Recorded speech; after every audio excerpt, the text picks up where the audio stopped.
तो देखिए, जैसा कि हम आपको लगातार बता रहे हैं, पिछले दिन ही चौथा भेड़िया पकड़ा गया था, लेकिन कैसे ही पकड़ा गया ये अब आपको बताते हैं। ड्रोन कैमरे से कुलेला गांव में लोकेशन मिली थी। इस गांव में लोकेशन मिली, उसके बाद लोकेशन मिलने के बाद चारों तरफ से जाल बिछाया गया ताकि तुरंत ही इसको कैप्चर कर लिया जाए।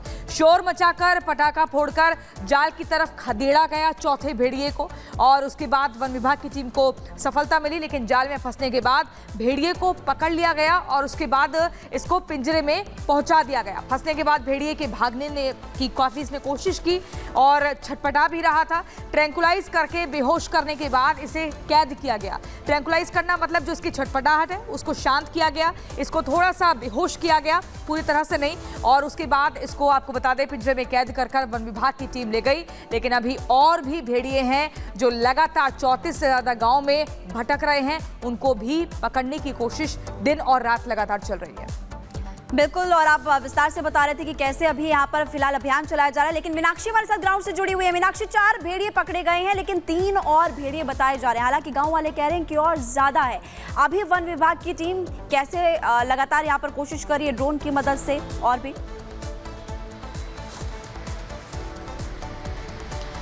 बिल्कुल देखिए, अगर बहराइच की हम बात करते हैं तो वहाँ पर जो वन विभाग की टीम है उसकी तरफ से जो आंकड़े जारी किए गए हैं, गांव वाले कह रहे हैं कि उन्हीं के हिसाब से हम भी ये मान करके चल रहे हैं कि सिर्फ इतने ही भेड़िए हैं, जिनमें से 4 जो हैं उन्हें कैद कर लिया गया था। हालांकि एक भेड़िया जिसकी मौत हो गई थी, जिसमें से 2 भेड़ियों को लखनऊ शिफ्ट किया गया, एक भेड़ियों को गोरखपुर में शिफ्ट कर दिया गया है, और अभी और जो भेड़िए हैं उनकी तलाश की जा रही है। आपने तस्वीरें दिखाई कि किस तरीके से गाँव में मचान बना करके लोग वहाँ पर सुरक्षा पहरा तो दे ही रहे हैं और उसके साथ साथ रखवाली करते हुए ये नजर बनाए हुए हैं कि कहीं से भेड़िया आ तो नहीं जा रहा। लेकिन इसके अलावा कई और ऐसी तस्वीरें सामने आई हैं जो अलग अलग जिलों से उत्तर प्रदेश के सामने आ रही हैं, नोटिस में आ रही हैं कि अगर हम बात करें सीतापुर की, सीतापुर में भी एक भेड़िया देखा गया है जिसने एक वृद्ध महिला पर हमला किया था, उनकी जान भी चली गई है। 4 लोग इस घटना में घायल बताए जा रहे हैं। वहीं थोड़ा दूर और चलते हैं तो लखीमपुर खीरी आ जाता है, और लखीमपुर खीरी में बाघ का आतंक देखने को मिल रहा है। तो लगातार उत्तर प्रदेश में जो वन्य जीव है उनकी वजह से आतंक फैला हुआ है, लोग वहां परेशान नजर आ रहे हैं। लेकिन जो वन मंत्री हैं वो ये कह रहे हैं कि हम सब कहीं नजर बनाए हुए हैं और इस तरीके से उनको काबू में करने के लिए पिंजरे लगा दिए गए हैं, ड्रोन कैमरों का हम इस्तेमाल भी कर रहे हैं, और सभी से ये कहा गया है कि आप जरूरत के हिसाब से ही घर से बाहर निकले, अकेले ना निकलें, झुंड में निकलें, रात के वक्त में दरवाजे बंद करके रहें, क्योंकि यहाँ अधिकतर गांव ऐसे हैं जिनके घरों में दरवाजे ही नहीं है, और दरवाजे नहीं होने की वजह से जो वन्य जीव है वो आसानी से घरों के अंदर प्रवेश कर जाते हैं और वहाँ बच्चों या महिलाओं को अपना शिकार बनाते हैं। और यही वजह है कि अब कहा जा रहा है कि ना तो आप घर से निकलिए, और इसके लिए एक अलग से स्पेशल बजट जो है वो यहाँ पर दिया गया है उत्तर प्रदेश सरकार की तरफ से कि घर में जो दरवाजे नहीं है उनमें पहले तो आप दरवाजे लगवाइए, दूसरा जिनके यहाँ शौचालय नहीं है वहाँ शौचालय बनवाइए। बहुत सारे लोग ऐसे हैं जिनके यहाँ शौचालय बने हुए लेकिन वो उसका इस्तेमाल नहीं करते, उन्हें प्रेरित किया जा रहा है कि आप शौचालय का इस्तेमाल करें ताकि आप बाहर जाकर के किसी वन्य जीव का शिकार ना बन जाए अभी भी। लेकिन ये सवाल सबसे ज्यादा खड़ा हो रहा है कि आखिरकार वन्य जीव जो है उत्तर प्रदेश के अलग अलग जिलों में दहशत फैला कैसे रहे, कैसे वो प्रवेश कर गए। बताया ये गया कि बारिश इस बार बहुत ज्यादा हुई है, बारिश के पानी के साथ साथ कई जगह जब बाढ़ आई है तो जो वन्य जीव है वो शहरों की तरफ या गांवों की तरफ प्रवेश कर गए हैं उसमें बहते हुए, और अब ऐसे में वो भूख में अपनी तलाश में कहीं ना कहीं निकल पड़ते हैं और लोगों को अपना निशाना बना रहे हैं, लोगों को अपना निवाला बना रहे हैं। हालांकि अगर हम बात करें लखीमपुर खीरी की, अगर हम बात करें सीतापुर की, अगर हम बात करें बहराइच की, तो हर जगह जो टीमें हैं उन्हें तैनात किया गया है, पीएससी की टीमों से लेकर के वन विभाग की टीमों को तैनात किया लगातार अब वो बाकी जगह भी देखने को मिल रही है। पहले बहराइच तक सीमित था, लेकिन जिस तरीके से देखिए अब अगर हम बात करें लखीमपुर वहां तक, सीतापुर वहां तक, देखिए अब जो ये खौफ है वो देखने को मिल रहा है। लेकिन इसी बीच वन विभाग की तरफ से ये भी दावा किया गया है जो लंगड़ा आदमखोर है इसे पकड़ने के लिए अभी वहां पर क्या मशक्कत की जा रही है, क्योंकि सबसे खुखार वही बताया जा रहा है। दावा यह किया गया है कि यही लंगड़ा भेड़िया है जिसने बाकी भेड़ियों को भी आदमखोर बनाया है। तो वहां पर अभी वन विभाग किस तरीके से डटी हुई है, किस तरीके से वहां पर तैयारी है, और क्या वहां पर जाल बिछाए जा रहे हैं या फिर पिंजरों और कितने पिंजरे लगाए गए हैं ताकि उसे जल्द से जल्द पकड़ा जाए।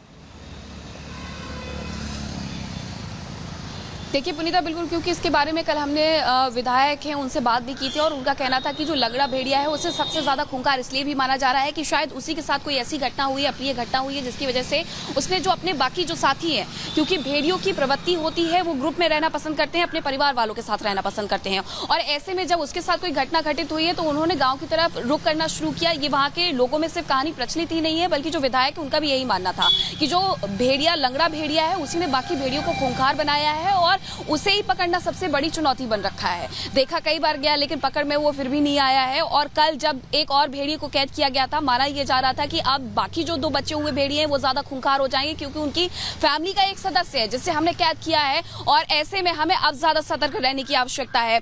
कई ऐसे पिंजरे हैं जो वहां पर लगाए गए हैं। 4 पिंजरे पहले से लगाए गए थे, अभी भी वहां पर 3 पिंजरे लगे हुए हैं। पीएससी की ये समझ लीजिए अब वहां कई टीमें तैनात की गई हैं बहराइच में, क्योंकि वहां 35 से ज्यादा ऐसे गांव हैं जो कि डर के साए में जी रहे हैं। 16 वन कर्मियों की टीमें हैं जिन्हें तैनात किए गए हैं। और इन 16 टीमों में हर एक टीम में कम से कम 4 सदस्य से ज्यादा सदस्य मौजूद हैं। जिला का कोई एक अधिकारी उसमें होता है, नोडल अधिकारी उसमें होता है, तहसील से एक अधिकारी होता है। मीनाक्षी, आप लगातार क्योंकि ग्राउंड पर हैं और आप विस्तार से बता रहे हैं कि आखिर कैसे वन विभाग की टीम यहाँ पर आदमखोर भेड़ियों को पकड़ने में जुटी हुई है।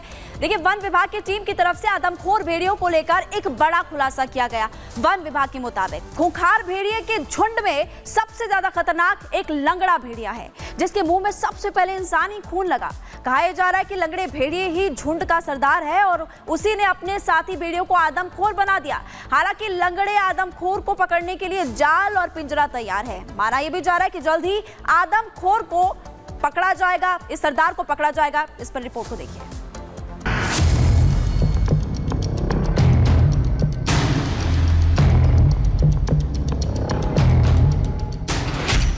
एक भेड़िया जिसने झुंड को बनाया आदमखोर।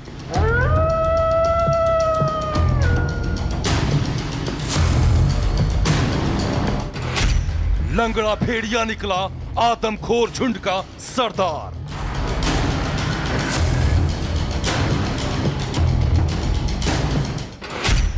बच्चों पर हमले में शातिर है लंगड़ा भेड़िया।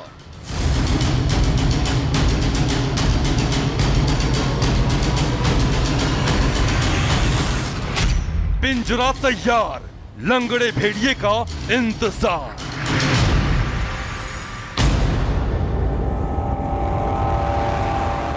बहराइच के 35 गांव में खूंखार भेड़िए घात लगाकर ग्रामीणों पर हमला कर रहे हैं।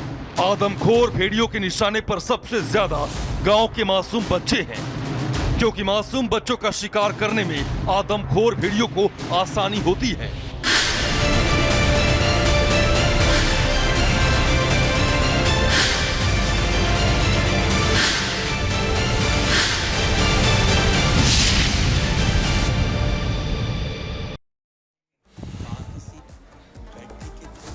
और इस बीच आपको बता दें, प्रधानमंत्री नरेंद्र मोदी आज महाराष्ट्र के दौरे पर हैं। पीएम मोदी ने मुंबई में ग्लोबल फिटनेस फेस्ट 2024 में अपनी मौजूदगी दर्ज कराई। वहीं पर इस वक्त मौजूद हैं प्रधानमंत्री मोदी। आज आपको बता दें, अब से थोड़ी देर बाद पालघर जाएंगे। प्रधानमंत्री मोदी आज लगभग 1560 करोड़ की विकास कार्यों की सौगात भी देंगे।